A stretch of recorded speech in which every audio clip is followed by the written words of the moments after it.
Welcome back to the 71st online episode of Peacetime, hosted every Sunday morning by Peace Point with myself, Phra Nicholas Thanissaro, live streaming from what I expect to be, fingers crossed, the last time from our meditation center in London before returning to the States.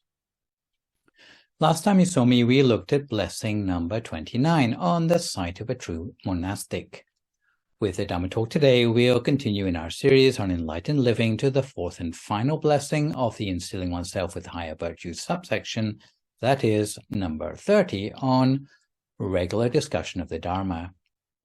So today's session will run to about an hour and 10 minutes, starting with a 20-minute talk to define and explain the objectives of a Dharma discussion, then 30 minutes of meditation, and 20 minutes on the practicalities of organizing an effective Dharma discussion. Many people can talk all day and all night on ephemeral matters, but if they had to talk for even 5 minutes on the subject of the Dharma, they would be left scratching their head.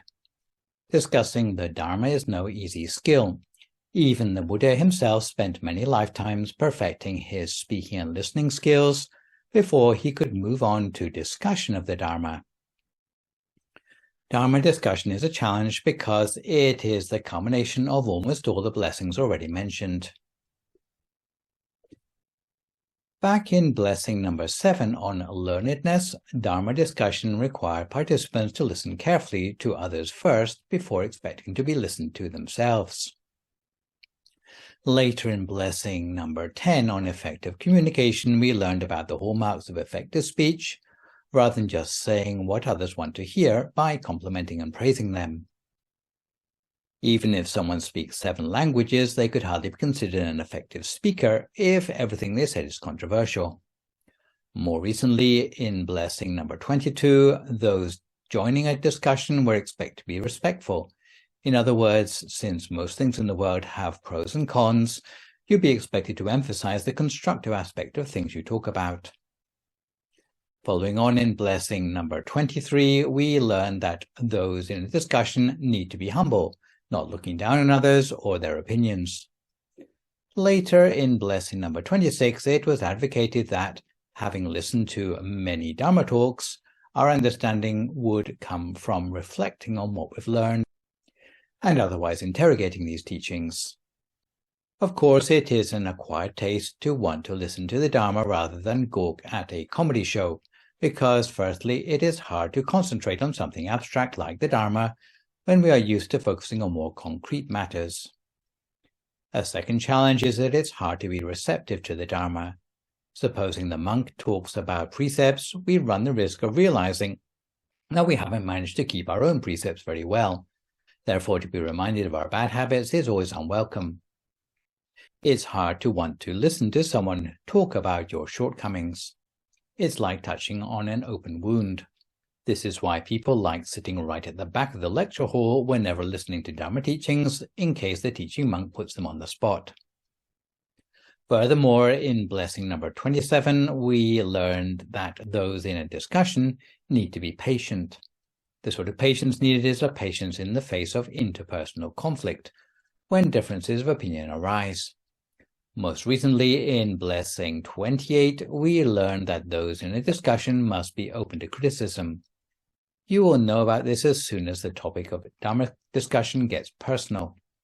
We may find during a discussion that others will test our patience first to see how much criticism we are able to accept. If someone is due some heavy criticism, a fellow participant in the discussion might start by doling out minor criticisms first, such as, when you're listening to sermons, you shouldn't fidget because it shows lack of respect towards the Dharma, and gradually get heavier. For example, when you're listening to sermons, you shouldn't daydream because it shows lack of respect towards the Dharma. This is why you can see that discussing the Dharma is no easy matter. If it were easy, we would already have come across it much earlier in the series of blessings. However, this subject has been placed at the 30th step in the path of Buddhist practice for the reason that it may be disastrous to organize a Dhamma discussion if you don't know what you're doing. Dhamma discussion is much more demanding than just listening to the Dhamma talk, because discussion means that it's interactive. Similarly, it's easier just to talk and have people listen to you than it is to respond to what others are saying. The objectives of this blessing are firstly to discuss the Dharma in a way that brings benefit to oneself and others. In the words of the Buddha, a large merit awaits if Dhamma discussion is practiced correctly, because at Dhammapada verse 354 he said, Sabbadanang Dhammadanang Jinati, which translates as, the gift of Dharma excels all other gifts. The second objective of discussing the Dharma is to discuss it in a way that does not detract from the value of the Dharma. This seems to be mentioned because discussing Dharma in an inappropriate or distorted way will hasten its disappearance from the world era. This is why the Buddha taught in the Anguttara Nikaya's Ānapati Sutta, and I paraphrase, that monks who claim there is no harm in breaking this or that monastic rule, or who fabricate new monastic rules, bring harm and unhappiness to the many folk, suffering to humans and angels alike, and in so doing, earn grave demerit, causing a premature end to the Siddhamma. He went on to explain in the Bala and Samajita Suttas, again of the Anguttara Nikaya, that, and again I paraphrase, distortion of the Dharma includes faking what the Buddha said or claiming the suttas contain things they don't, which reiterates what was mentioned in Blessing 3 about the inadvertent harm of making jokes about the Dharma. The third objective of discussing the Dharma is to acquire wisdom, because Dhamma discussions are intended as a way to cultivate wisdom. The Buddha praised wisdom above all other things, regarding it as beyond price, because in the Jara Sutta, he taught Panya Naranang Ratanang, or wisdom is the wish-fulfilling gem of the people. An observation in contrast to many from the latest generation who seem to think that a wish-fulfilling gem comes in the form of the latest video game console. Since life is always full of problems to solve, whether it be problems from physical hardship, the people around us, or inside us from illness and pain, we need to rely on wisdom to resolve all of them. The wisdom each person can draw upon comes from two main sources, as mentioned in the first blessing, namely from discussion with the wise people around us and from the insights we get from our intuitive abilities in meditation. The fourth and final objective of discussing the Dharma is to sharpen our wits, because having to think and apply the Dharma we know in real time during a discussion is a sort of performing art. In order to do so well, we need to be quick-witted, a quality known in Pali language as patipana. Of course, all four of these objectives are in addition to the 5 objectives of listening to the Dharma already mentioned in Blessing 26. So before we do anything else, it is necessary for us to define both the word Dhamma as well as what we mean by a discussion. The word Dharma is not easy to define, and we have up to 100 meanings depending on the context. In Blessing 16, we have already described Dharma as being a description of the reality of things, while at the same time referring to virtue. However, at this stage in the 38 blessings, it is perhaps useful to reflect that the Dharma, in its context as the teaching of the Buddha and as the second component of the Triple Gem, is recognizable by the following 6 characteristics. Firstly, it has a characteristic of being properly expounded by the Exalted One, or Swagato Bhagavata Dhammo. Secondly, it has a characteristic of being clearly perceived within ourselves, or Sanditiko.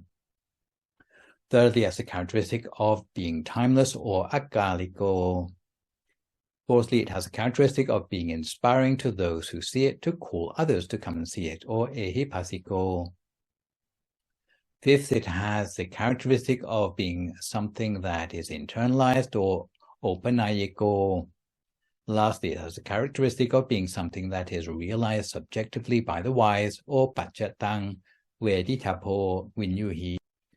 The word discussion means that there must be at least 2 people in the conversation about a subject of the Dharma, rather than other things. Such discussions should ideally occur regularly, and they should be aimed to increase the wisdom of the participants rather than show off who is the smartest, as if it were some sort of a contest. arranged on appropriate occasion, and taking no more time than is appropriate. Discussion of the Dharma can be divided into two types. The first category is that of giving a Dhamma talk, which is more or less a monologue on the Dharma. This subject has already been touched upon in Blessing 26. However, in this blessing, we are no longer simply on the receiving end of the teachings, because at this point in the blessings, we ought to be ready to speak on the Dharma for ourselves, without devaluing the Dharma by doing so. The second category is that of Dhamma Debate, which means a discussion between two or more people. So to look in more detail at each of these two categories, if we are talking about giving a Dhamma talk, beyond the 5 qualities of a good Dharma preacher, the Buddha taught in the Samyutta Nikaya's Jandupama Sutta that anyone who teaches simply to attract followers has missed the point. However, those who recognize the benefits brought to those who learn Dharma with the 6 characteristics I've just mentioned, it's closer to the true objectives of a Dharma discussion. In addition to these basic skills, according to the Anguttara Nikaya's Gesi Sutta, different approaches are required for training different types of people in the Dharma. And at this point, you might think of the parable of the 4 sorts of lotus flower above the water, at the water surface, below the water surface, and beneath the mud.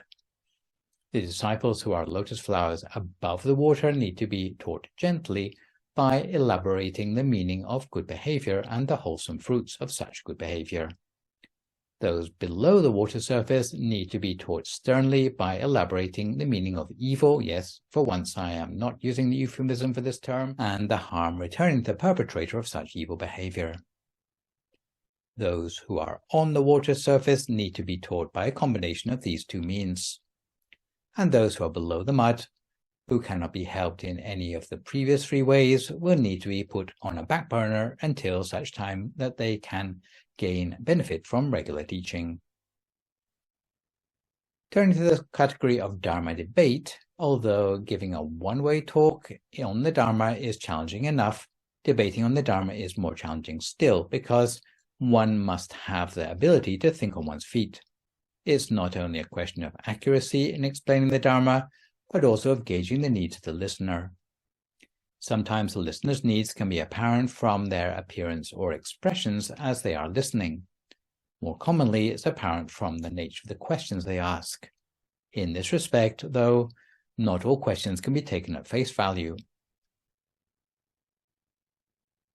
To give an example, if I travel on public transportation, it is common for people to come up to me and ask something like, how about rebirth? It is very obvious that they've gone to great trouble to think up a deep question suitably profound for the occasion of having tracked down a real-life monk. In fact, for the most part, it's likely they don't even know what they're talking about. So, the job that falls to me is to size up that person and consider what do they really want to know here. Generally, I'd start off by directing them to something a little more basic. I might say, well, rebirth, it's a really quite an advanced concept, and if you want to get a satisfactory answer to things like that, then you have to find it out for yourself. And the most important way you can find out for yourself is to start with some sort of personal meditation practice. In that way, I would gradually move to the conversation towards the question that perhaps the person really wants to know. Oftentimes people see you as a monk and they ask, why are you dressed in orange? Really, they're not interested in the color. It's not like they're going to dress up in orange too.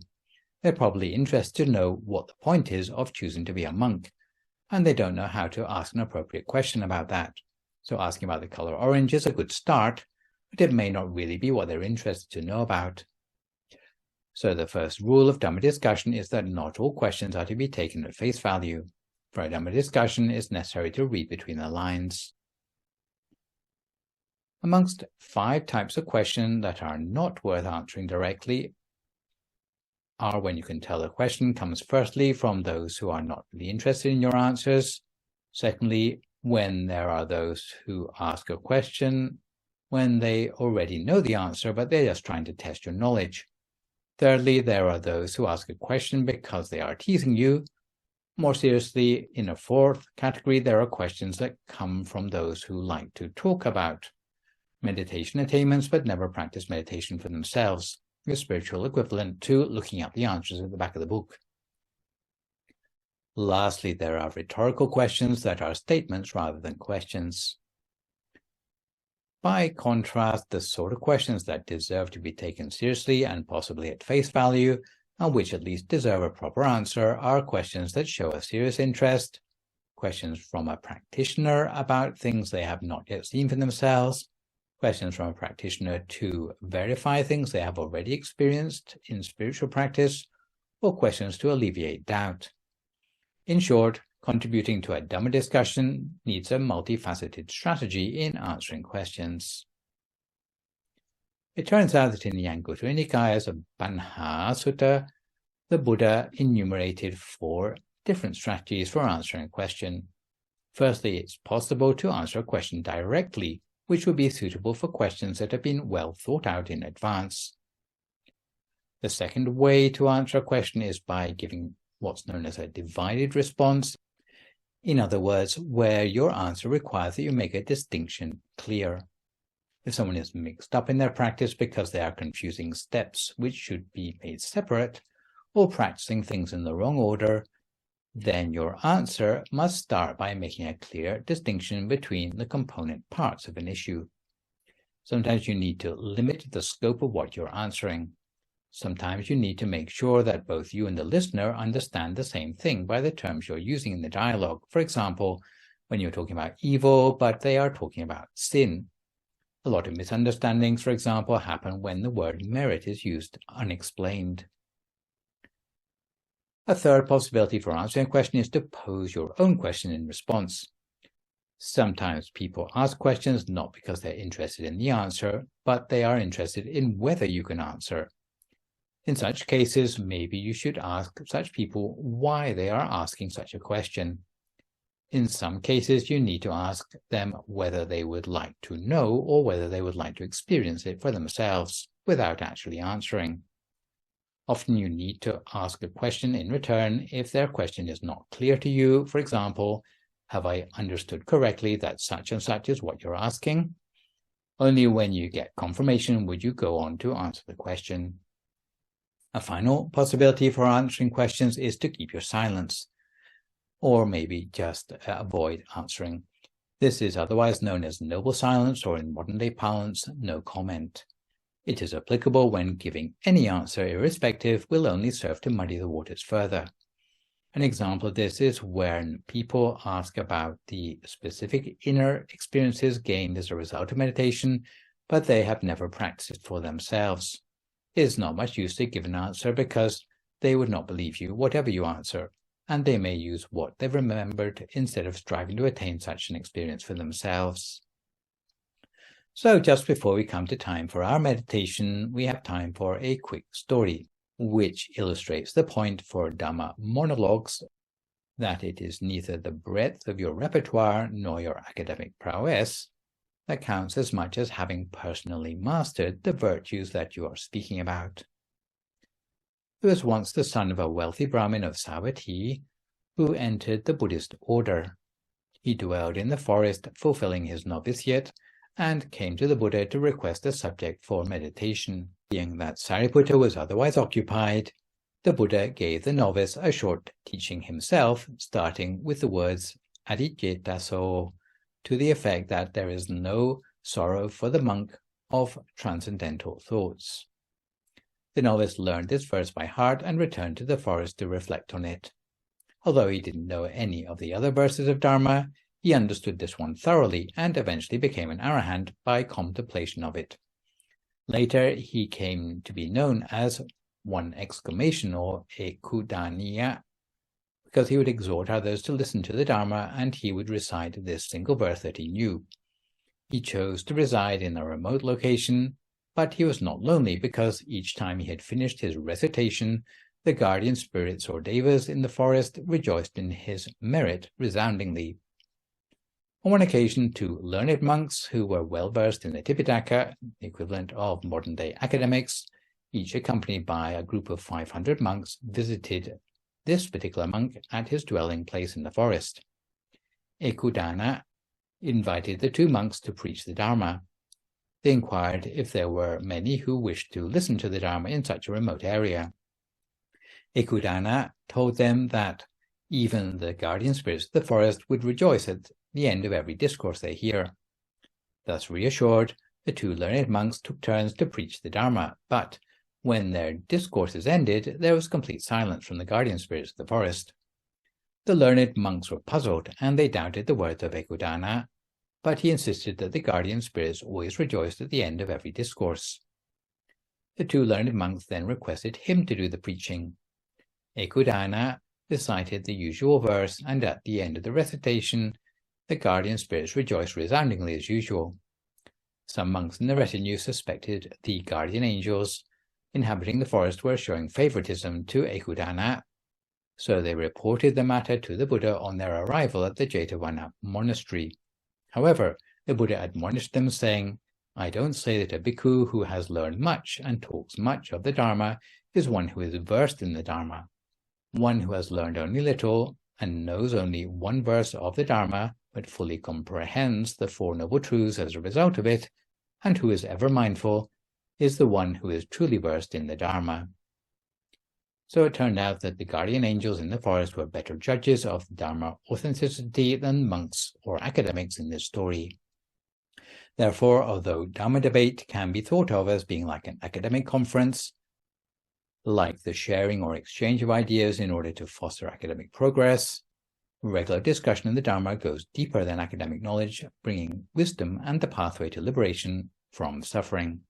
It reminds me of exemplary teachers like the Master Nun Kunyai Chandra, who founded our main temple in Thailand, who never opened an academic book in her life, but who developed the ability to debate the Dharma, coming entirely from her own striving in meditation and eventual inner attainment of transcendental experience. So, now that we are a little more well-informed about what is meant by Dhamma Debate, let's see if we can prepare the subtlety of our minds for Dhamma Debate by settling ourselves down for 30 minutes of meditation, which today is a recent live recording of the Equanimity in the Face of Special Hindrances track. If at this time you would like to find a comfortable sitting position for yourself as you listen to my guidance.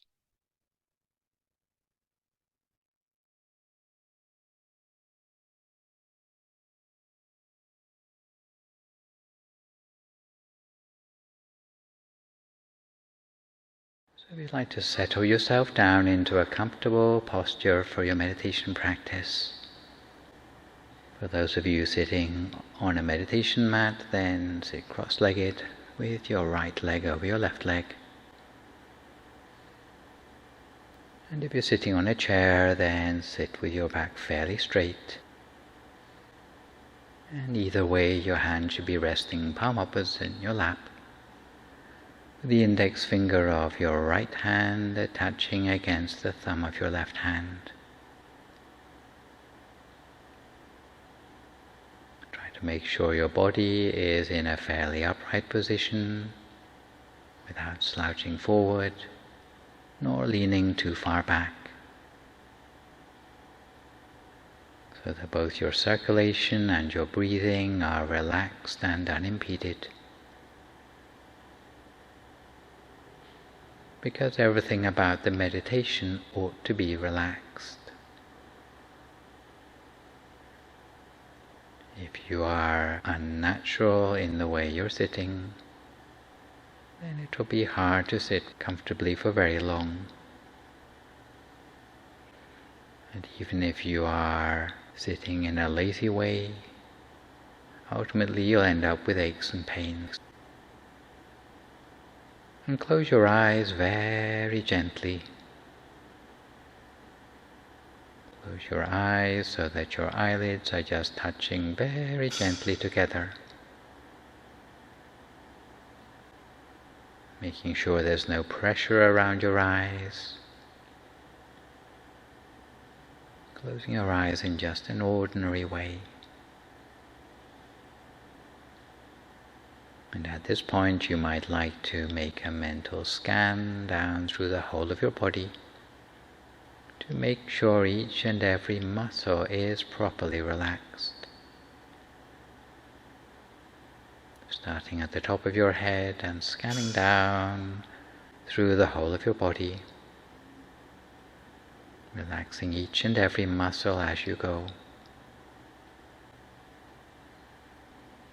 So down through your face, relaxing all the muscles, your jaw, letting your shoulders drop, relaxing both arms, forearms, hands and fingers,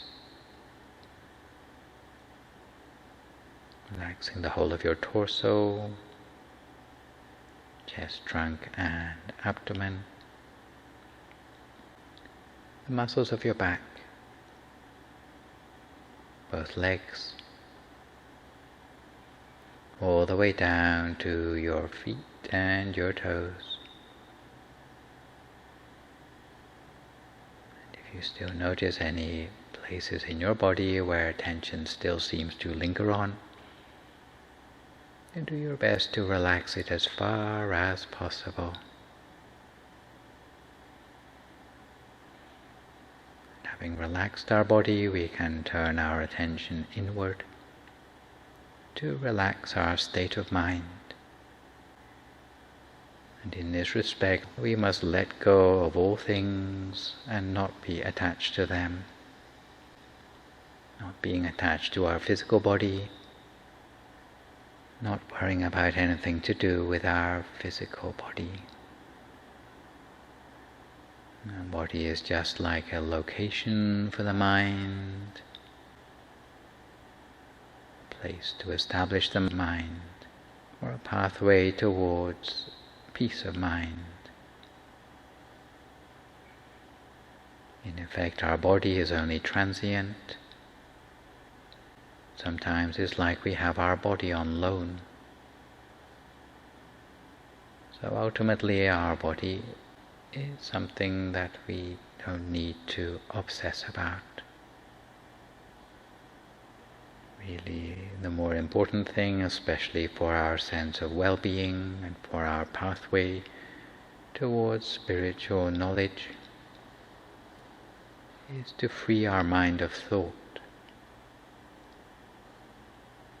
And really you can say that all the good things that we cultivate in our lives contribute towards freeing up our mind, unburdening the mind, allowing the mind to travel towards a better version of ourselves. If you're looking for a sense of meaning in life, then you could say that that's why we're really here, on this quest for wisdom in our lives. So we try not to be caught up with things which hold us back from this quest, obsessing about our appearances of others. So we allow the mind to let go of all of these things, unburdening, so that the mind can find its true focus. And at this point in our meditation, we might like to bring our mind back within the space of our body, possibly to a place down at the very center of our body, somewhere around our solar plexus, which is a particularly important place inside ourselves, because it is to do with how the mind becomes established from the point of conception onwards, right to the time when body and mind must separate after death. Again, it's from this point that the two go their separate ways. It's also the place where the mind wakes up in the morning, and the place where the mind can go to sleep at night. But apart from that, especially from meditation, it's a place where we can gain freedom for our mind, where we can break free from our physical constraints. This is particularly important for the mind setting out on a journey inward in search of wisdom or enlightenment. So meditation is mostly about establishing our mind at the center of the body as an anchor for the mind, where if the mind wanders it can return to this point at any time. As we gradually build up a familiarity with this point at the center of ourselves, until at a certain point the mind will be able to go through the center, along an inner traject of the mind that brings the mind to deeper dimensions of reality. Sometimes we find it easy to keep the mind in place, in which case we just let the mind settle at that point, almost using our own sense of intuition to keep the mind in place. But for those who are still unclear about exactly where the mind needs to be, then it may be better to start out with some sort of image in the mind as a sort of point of reference or an anchor to keep the mind in place. But once the mind becomes properly adjusted, and whatever we start out with will become a sort of sphere inside of ourselves. A sphere that expands outwards, becoming softer and revealing at its center a pathway which opens up to lead our awareness inward. Something that is referred to as the shared spiritual path, a single pathway that leads towards peace of mind. If we find there are still thoughts cropping up in the mind, we do our best to ignore them, at least not to elaborate on them, allowing the mind to calm down into silence and quiet, until at a certain point the thoughts will disappear altogether, leading to a state known as a standstill of the mind. And if our mind is not yet at a standstill, then we have to pretend that the mind is already at the center of the body. It's almost like faking it until we make it, bringing the mind to the center to build up a sense of familiarity until it's ready to stay there all by itself. And even though our awareness might not be exactly at the center of the body, the fact that we allow our mind to be free of worry at this point, and continuously with a balance of lightness but also focus, before long the mind will find its own way to the center. And once the mind comes into balance, then it will find its way precisely to where it needs to be. In the beginning of our meditation there will not be a sense of brightness apparent. We may have a feeling that there's spaciousness inside us, almost as if our awareness had become light in weight and more at ease. Sometimes we may feel as if we could almost float, or as if there's a sense of spaciousness inside. Sometimes it's as if our breathing becomes more refined. Sometimes it's as if we are all alone in empty space.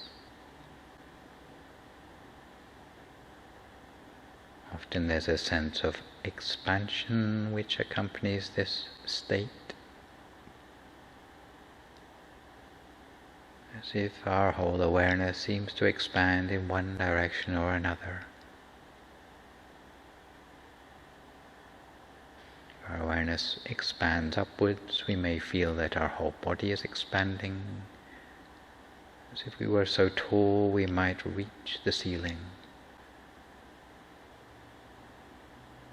At other times it may feel as if it's contracting, almost as if our body were being pulled downwards towards the ground in front of us. The people feel as if they are suddenly falling with a lurching feeling at their center, similar to a plane in clear air turbulence.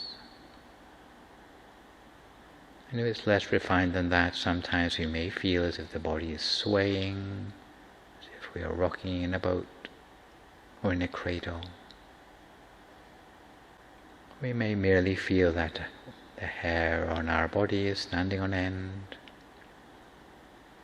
or as if our heart rate suddenly became more elevated than usual. For others, it's as if the body loses feeling, or it may be as if our legs or our hands have become numb or disappeared. But if we come across any of these sorts of feelings, so-called special hindrances in our meditation,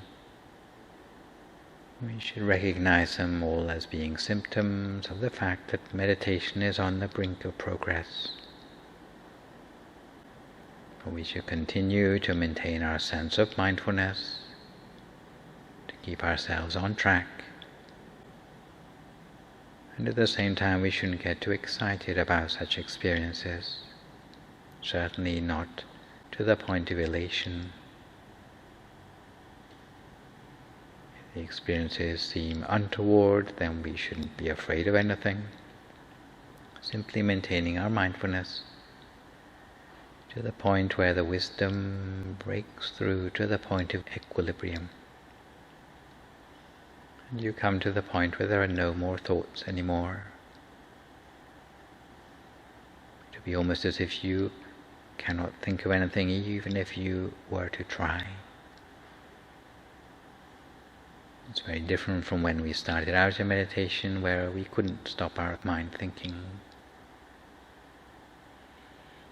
For some people, they may be worried by the apparent sensation of not breathing anymore. Even though you might feel perfectly happy in your meditation, there is a temptation to think that because you're not breathing, then there's some sort of risk involved. But in fact, the body is getting all the oxygen it needs. You may find that when your mind is steadfast at the center of the body, your body will set itself up into a perfect posture for meditation. Even though you're aware of what's going on around you, but nothing in the outside world, even the sounds and sensations, will disturb your peace of mind anymore. As we reach this sort of place in our meditation, sooner or later the mind will drop through the center. Often you come across a sphere arising in the mind going in the opposite direction, bright and clear.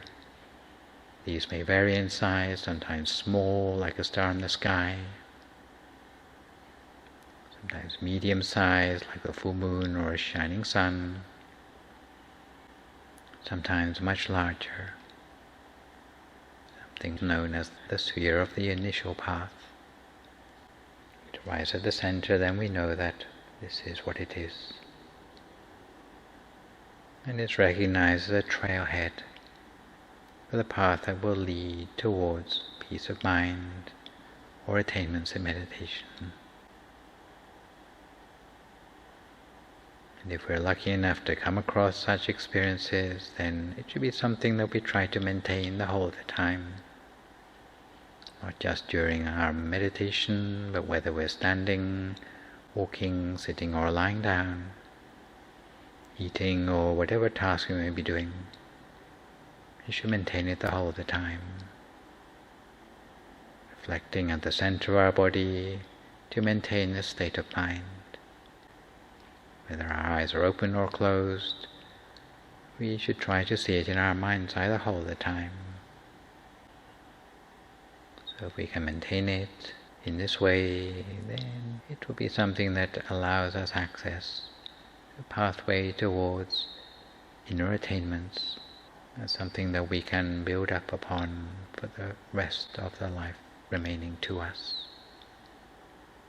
For now we keep our mind on track lightly and gently, without using force, without trying to rush the process, simply doing what is comfortable for us, and being okay, accepting of the experiences that arise at our own level of progress.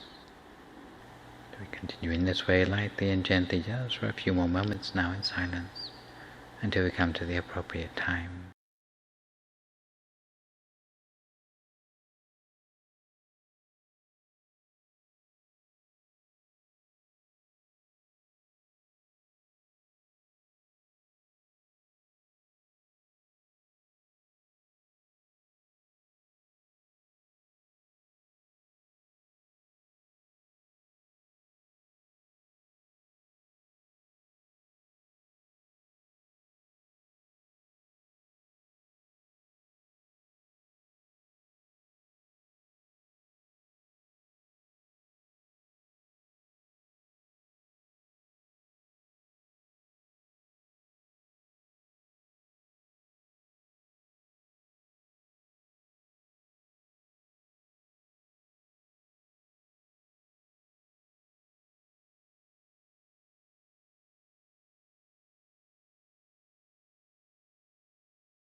Find your mind wandering off onto other things. Each time you realize, simply bring your awareness back again to the center of your body as before. Bring your awareness back as many times as it takes to build up that sense of connectedness between your mind and the center of the body. If thoughts arise in the mind, do your best to ignore them. Or if ignoring them seems ineffective, then you may make use of that traditional mantra, hearing the sound of the words Samma Arahang, Samma Arahang, Samma Arahang, coming up from the center of the body for as long as it takes to pacify those thoughts in the mind. The inner object disappears, you can conjure up a new one. If it changes, then you just follow it in its new form, and your practice will become one of observation, observing with equanimity whatever arises in the mind, following the way in which the imagery in the mind evolves as time goes on. We find that the real skill of the meditation is learning how gentle we can be with the mind. If we think that we're already being gentle, but we still haven't come across a sense of lightness in our practice, we might try going down to 10% of the effort that we were using to apply the mind before. If you still haven't come across a sense of lightness in the mind, then go down to 10% of that again, until you're sure that you have really come across a feather-light touch in your meditation. Keep our mind on track at the center of the body in this way, lightly and gently, just for a few more moments now in silence, until we come to time for some loving-kindness meditation.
So we continue to maintain the mind gently at the center of the body the whole the time,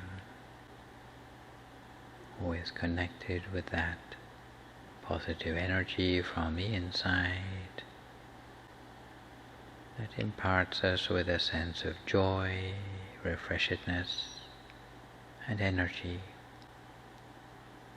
bringing us a feeling of being wide awake and very much alive. And with the awareness resting at the center of our body, we take this positive energy that we have built up for ourselves, and we're going to spread it first for ourselves, and then for the happiness of those around us. Spreading the energy as loving kindness and happiness from within to those around us. So resting the mind at the center of the body, we spread the loving kindness outwards in ever widening circles into the atmosphere, purifying the environment around us, further and further outwards in all directions, like an aura or a halo extending outwards to all living beings, with the wish that all beings be well and happy, as we spread that loving kindness further and further outwards to all the people we know, those we don't know, those who are still strangers to us, to non-human beings, all sentient life, with the wish that all living beings live in peace and harmony, know only happiness and be free from suffering. Further outwards to cover the whole world, extend the wish that all the people in the world be well and happy, free from suffering, free from illness. Extending loving kindness outwards into the galaxy around us, filling the whole universe with loving kindness and happiness, originating from the center of our body. And at this time we might like to think of loved ones of ours who have already passed away, of our ancestors, grandparents, wherever they are to be found, with the wish that they too be well and happy, with the wish that all have the opportunity to discover the same inner peace and happiness that we have built up for ourselves in meditation. And we continue to make good wishes for ourselves or others, spreading loving kindness now for the last few moments of our practice in silence.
Sapa Buddhanupavena, Sapa Dhammanupavena, Sapa Sankhanupavena, Sattha Soti, Bhavantu Te. So if you'd like to come to the end of your meditation for today, you can gradually open your eyes again. If you feel at all uncomfortable, then slowly try changing to a more comfortable position before gradually finishing your practice. So to return gently to our subject matter for today, it's hard to get a good Dhamma discussion going if you don't follow clear guidelines. In other words, you need to be well prepared when you enter a Dhamma discussion. It's not like just having a chat, and as many as 12 issues have to be addressed before a successful Dhamma debate can take place. So to conduct a Dhamma discussion, the first thing you need to do if it's going to be fruitful is to keep the precepts in advance. If you are a householder, you should keep 5 precepts for at least 7 days beforehand, and if possible, 8 precepts would be even better. The precepts will make sure that we embody the Dharma about which we're going to talk. It's not the idea to discuss the Dharma when you're drunk or if any of the participants have been drinking. It's hard enough to make sense of everyday issues under the influence of alcohol, let alone esoteric ones. The slightest misunderstanding can cause a fight. So to discuss the Dharma, you need to be fully in command of your faculties, but alcohol interferes with this clarity. So if you can't even manage to keep the 5 precepts, don't kid yourself that you're going to be able to discuss the Dharma fruitfully. You'll end up arguing over misunderstandings such as whether eating is wicked because of the harm it brings to the bacteria that live in your gut. The second thing which you need to do if preparing for a fruitful Dhamma debate is to meditate in advance, by meditating regularly in the run-up to the discussion and meditating immediately beforehand. In this way, your mind will be sufficiently refined to understand the subtle nature of the subject under discussion. The third thing you need to do if preparing for a fruitful Dhamma debate is to dress politely and modestly to participate. The dress code would rule out clothes that are too garish, provocative, sheer, dirty, stained, or ripped. The fourth thing which you need to do if preparing for a fruitful Dhamma debate is to maintain good manners. Nothing you do should be potentially insulting to the others participating. The fifth thing you need to do if preparing for a fruitful Dhamma debate is to speak politely. You should speak calmly rather than with excessive volume. The main temple in Thailand, there used to be a training exercise similar to reverse Chinese whispers, where you scored points for saying something to a second person just loud enough for them to hear, but without a third person a little further away being able to hear you.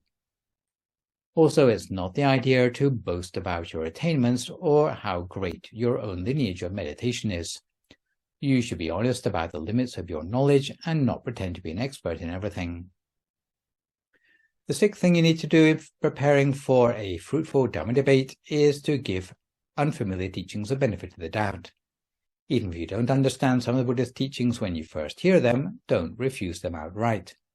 Sometimes we don't instantly understand the meaning of teachings we learn because they are outside our experience or beyond the level of refinement of our mind. Supposing we hear the teaching, forge your own destiny with diligence, if at the time our main project in life is social welfare work, we might assume that the teaching must be wrong. How could it be better to help ourselves rather than to spend our time being altruistic to others? However, reflecting more deeply over time, we will realize that the benefits we bring to others will be of no use in the long term if we are not steadfast too as our first priority. So if you don't agree with the teaching, don't reject it, but express your doubt together with what you think might be a better alternative. Supposing you have already categorically refused the teaching and later someone points out that it is right using appropriate reasons, it will be hard for us to make a U-turn because we will be more afraid of embarrassment than of being wrong. The seventh thing you need to do in preparing for a fruitful Dhamma debate is to avoid provocative language, which means that our choice of words should always be that which fosters harmony. The eighth thing you need to do if preparing for a fruitful Dhamma debate is to avoid expressing anger when confronted by differences of opinion. Even classic proverbs can be contradictory. For example, make hay while the sun shines and more haste less speed. Both can be true in the appropriate context, but not at the same time. If two people have different notions in mind, then they will be sure to have differences of opinion. But we should not let these trivial differences lead to acting out of angry emotions.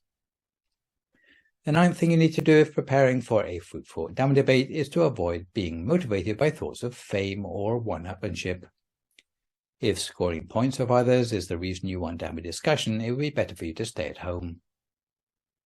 The 10th thing you need to do preparing for a fruitful Dhamma debate is to remind yourself that Dhamma discussions are designed to bring forth wisdom.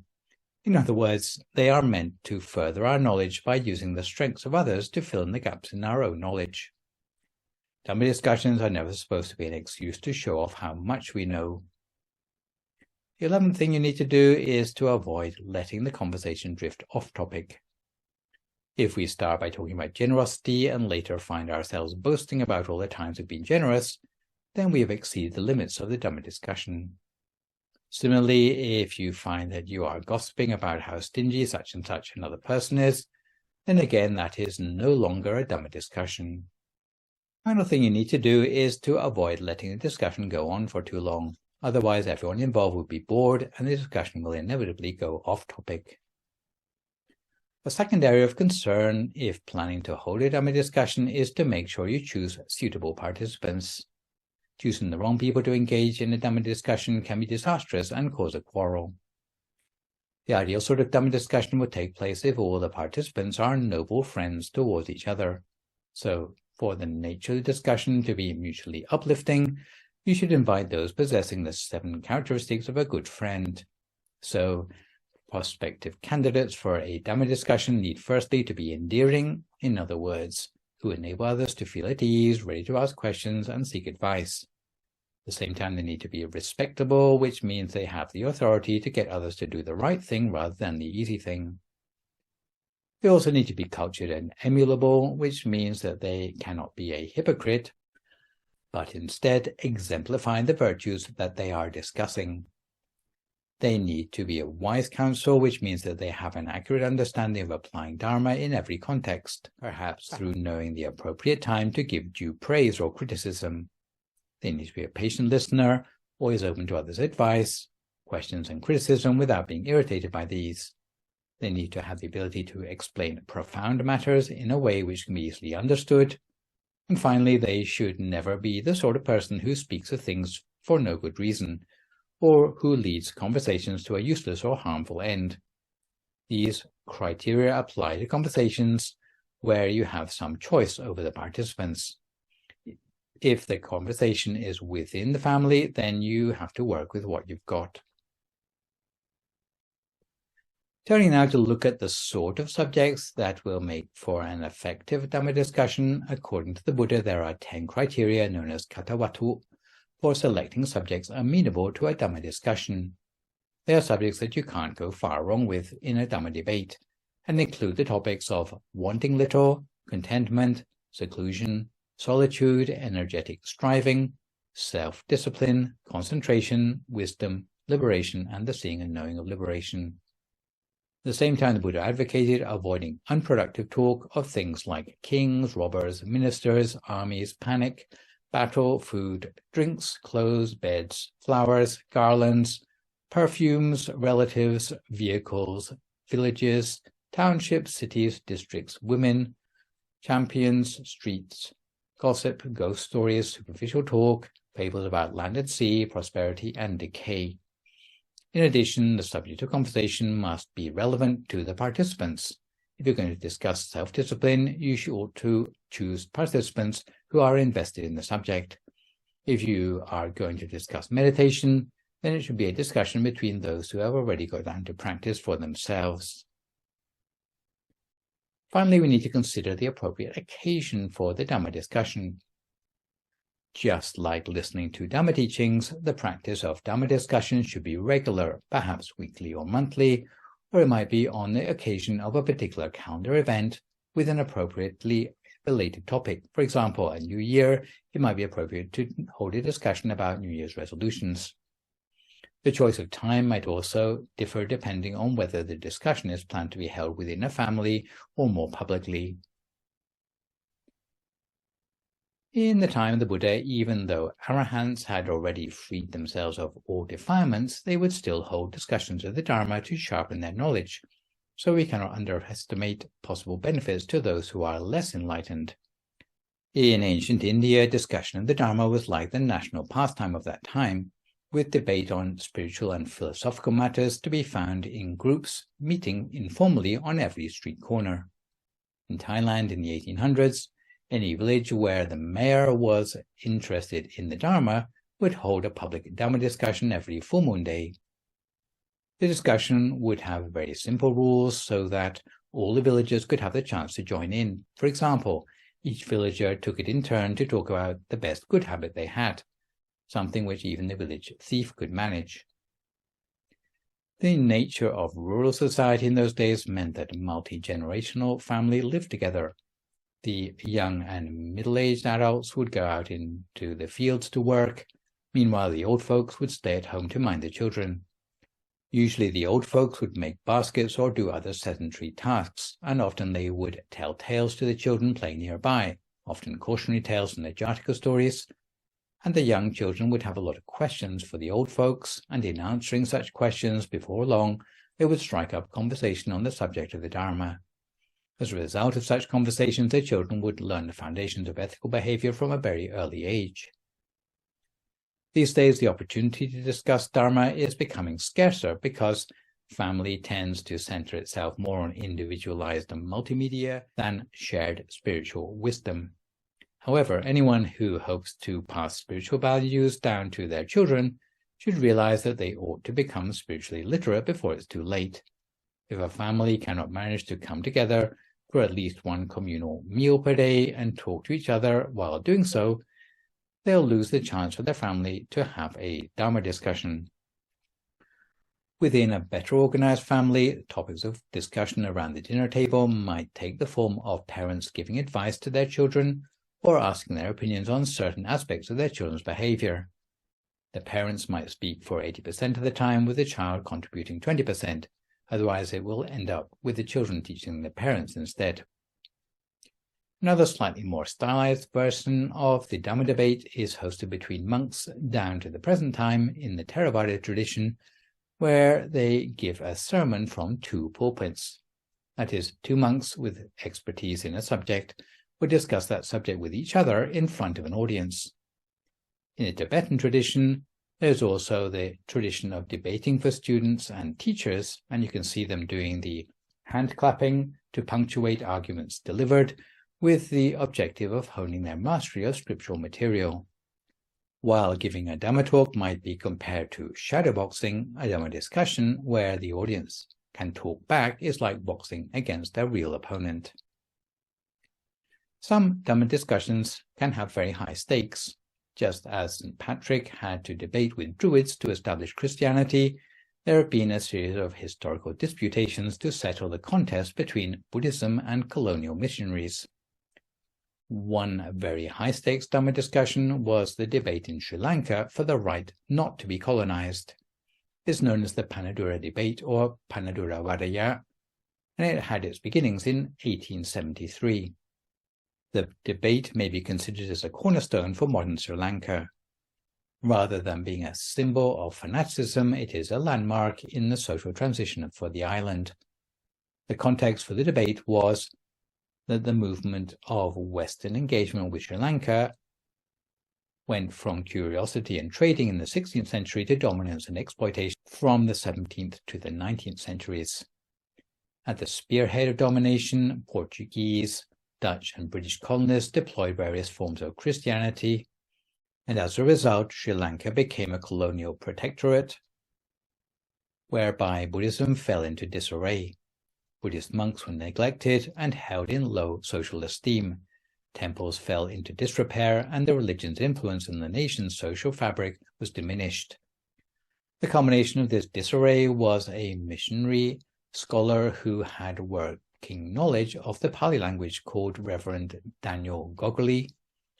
As a result of Gogoly's campaign, another Methodist minister called Reverend David De Silva in Pānadura Methodist Church then published a series of sermons denouncing Buddhism. The Venerable Miketuwate Gunananda Thero, a robust spokesman for Buddhism, took exception to the sermons and challenged De Silva to a public debate to defend his remarks. Before an almost breathless audience numbering at times from 5,000 to 7,000, the debate lasted a full 2 days. 200 Buddhist monks and several dozen Methodist, Baptist and Anglican clergy were also present, with 14 police officers and a mounted inspector on hand to supervise proceedings. After setting out their positions, each attempted to refute the arguments of the other in hour-long sermons from 8 to 10 a.m., resuming again from 3 to 5 p.m. The Venerable Gunananda's more populist approach appeared to win over the crowd. After each had spoken twice on the first day, at the start of the second day, Methodists brought in a substitute for De Silva, calling in F.S. Sirimane, who was an Anglican lay evangelist. The latter made a last-ditch attempt to win back the crowd. However, at the conclusion of the disputation, the crowd acclaimed Gunananda and Buddhism claimed the victory. Although the Methodist accounts the incident differs from the Buddhist, finding the debate inconclusive, it was conceded that the Buddhists had put the Christians on the back foot. Of course, the debate at Pānadura in 1873 was not an isolated incident. It was a culmination of a series of similar events involving Christians and Hindus in Sri Lanka and in India too, in the same era. Nonetheless, it can be argued that Pānadura was a watershed that completely changed the social and religious context of Sri Lanka. The debate inspired many, including theosophists like Colonel Olcott, to help to re-establish Buddhism in Sri Lanka. increasing national awareness and paving the way to independence. In 1956, a life-size statue of Venerable Gunananda with his trademark accusing finger was set up as a monument in Pānadura, where it still stands today. And English translations of the debate from the times of Ceylon were collected in book form and in the intervening 150 years have never gone out of print. In conclusion, the principles governing a discussion of the Dharma are that they ought to be by the Dharma and for the Dharma. So Dhamma both in means and in ends. For this to happen, the Dharma needs to be discussed within the scope of what is Dharma. If you want to talk about virtues, don't tolerate mission creep into boasting about virtues. If you want to speak on protecting yourself from temptations, you shouldn't let the discussions digress into gloating about others' addictions. Secondly, you need to discuss by means of the Dharma. Those participating in a discussion must not behave out of keeping with the Dharma. Respect should be given to others where it's due, rather than looking down on other participants you assume know less than you. We need to speak politely with 5-star speech at the very least, and we need to remain polite if occasion arises to point out faults in another's argument, rather than insulting them personally. If you make a mistake yourself, you should apologize humbly, rather than painting yourself into a corner because of your arrogance. Lastly, you need to discuss for the Dharma, which means ultimately the conversation should be for the goal of furthering everyone's knowledge of the Dharma through conversation, rather than showing off or scoring points. In expressing your knowledge, it should be with the aim of facilitating others to share their knowledge with you. It should never be forgotten that whether knowledge gained comes from a sermon or from a discussion, it can be of no use to anyone if we don't practice it for ourselves as a result. As the Buddha mentions, in addition to the criteria for subject of discussion, that the most praiseworthy topics of discussion are those where the debaters not only talk about it, but also practice it for themselves.